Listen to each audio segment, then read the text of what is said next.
All right. Guten. Okay, so this next one, we're going kind of a little bit back in time. Hillary related, and this was 2009. The year Bitcoin was created. Wait, really? Yeah, Bitcoin was first created in 2009. What a little babe. There was a period before the Crimea annexation and a series of other events that deteriorated Russian-American relations in the past decade. Unfortunate events. And right prior to that, there was like a concerted effort to like really improve the relationship by Obama and the Obama administration. And one of the things that happened as a signal of that was that Hillary as Secretary of State, gave Lavrov this reset button. That's like one of those it's just like a red button that you press. And it said reset on it, but in Russian. And, well, I'll just play the clip. Wait. So you didn't introduce who Lavrov was, the Russian foreign minister. And the point is that, like, it's a metaphor, right? Reset is like, that was the whole name of that campaign. We're going to reset our relationship with Russia. Like a fresh start. Yeah, and people and politicians will like reference that like now. Because it was like something that they did under the Obama administration. I wanted to present you, which represents what President Obama and Vice President Biden and I have been saying. And that is, we want to reset our relationship. And so we will do it together.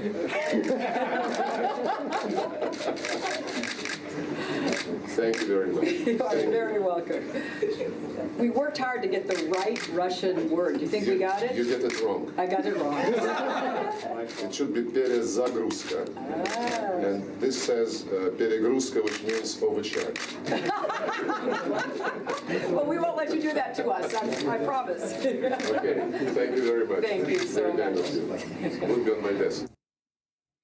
Oh my God, every time. Oh my God. I know. And we're not trying to hate on Hill here. It's just, Well, she just happens to be like an important figure in U.S.-Russian relations. That clip, I know. Makes me very cynical about politics. I know. It could just be a dumb mistake, and we should just not harp on it. Okay. I do agree. It's like symbolic. So when I first learned about that this happened, I was like raging a lot about the fact that like seriously the entire U.S. government couldn't find anyone to speak Russian well enough to just put the right word there. Like, really? That just seems mind blowing to me. Yeah, that pisses me off. She's the Secretary of State. She has a Russian translator. Yeah, so that's just like straight disrespectful. But then like I find this clip to be so indicative of a particular American approach to foreignness that like other foreigners don't seem to have. And like, I don't know, it's embodied in a few ways. Like, for one, we always take for granted our English privilege, right? We just speak English and everyone else has to speak English. That's number one, right? And like, we think people sound stupid when they have accents, etc.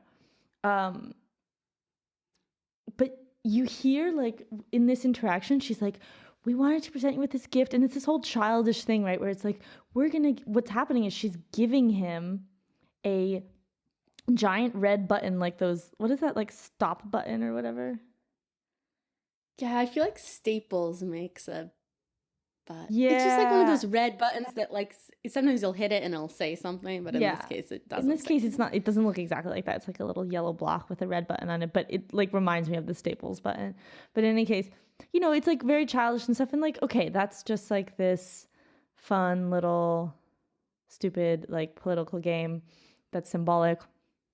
But then like within this little interaction that they're playing a little game together, and within this interaction, I just hear how Lavrov has all the control. Like, oh, she even mentions like, I hope we got it right? I hope we got the word right. And he goes like, you got it wrong. She repeats his words, oh, we got it wrong, in his accent. That's a very American thing. To like repeat a foreign accent like as though it's like he has a tiny accent. He's like, no, you got it wrong. And she's like, we got it wrong. It's like, oh my God, Hillary, you're the No.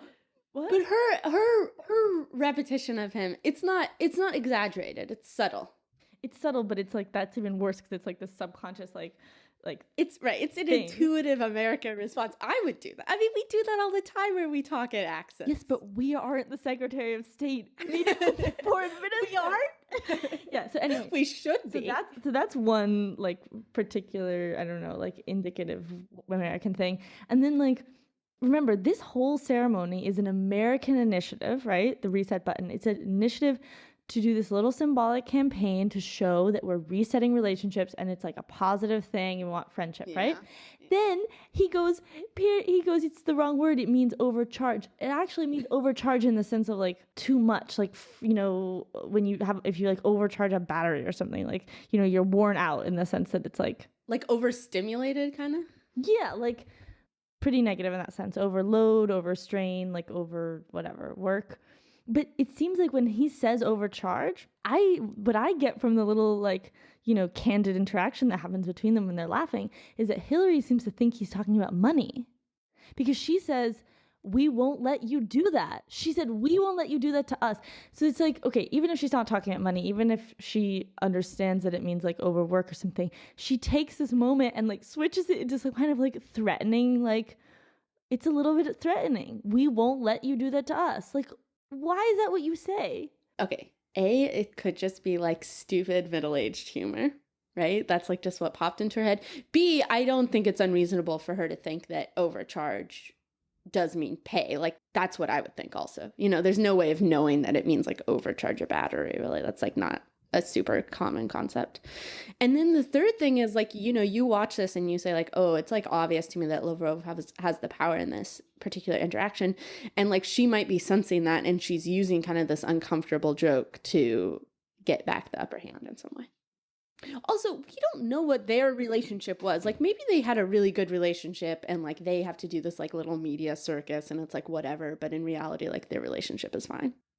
It's not worth like reading into it too much. I think it's good to use it as like a symbolic thing, but I don't think we should necessarily analyze the details of that interaction to deduce what their relationship at the time was like. I wouldn't say it's representative of their relationship, of course. It's only like 1 minute interaction.